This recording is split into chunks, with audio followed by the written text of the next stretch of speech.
শখের জিনিস মানুষ কখনো অযত্নে রাখে না।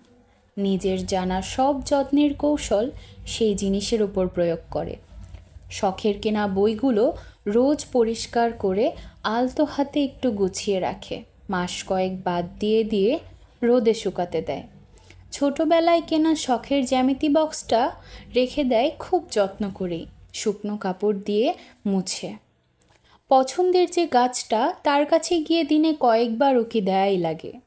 নিয়ম করে জল, মাটি থেকে আগাছা পরিষ্কার সবটা নিজ হাতেই করে নিপুণভাবে।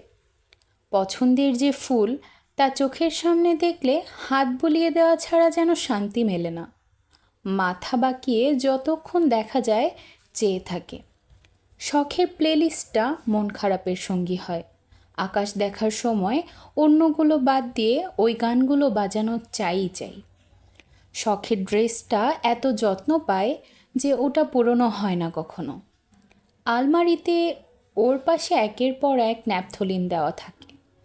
শখের চায়ের কাপগুলো নাড়াচাড়া না করলে যে দম বন্ধ হয়ে আসে।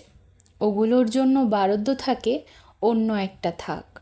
আরও কত কী! মানুষ শখ করে রাখা সব জিনিসই নিজের করে রাখতে পারে। যুগ যুগ ধরে নিজের কোটরে আগলে রাখে যত্ন নিয়ে। শুধু মানুষই রাখতে পারে না। হাজারো যত্ন, অপরিমিত ভালোবাসা, নানা নিপুণ কৌশল কিচ্ছু দিয়ে আটকে রাখতে পারে না। মানুষ সব পারে, শুধু মানুষ মানুষকে আটকে রাখতে পারে না।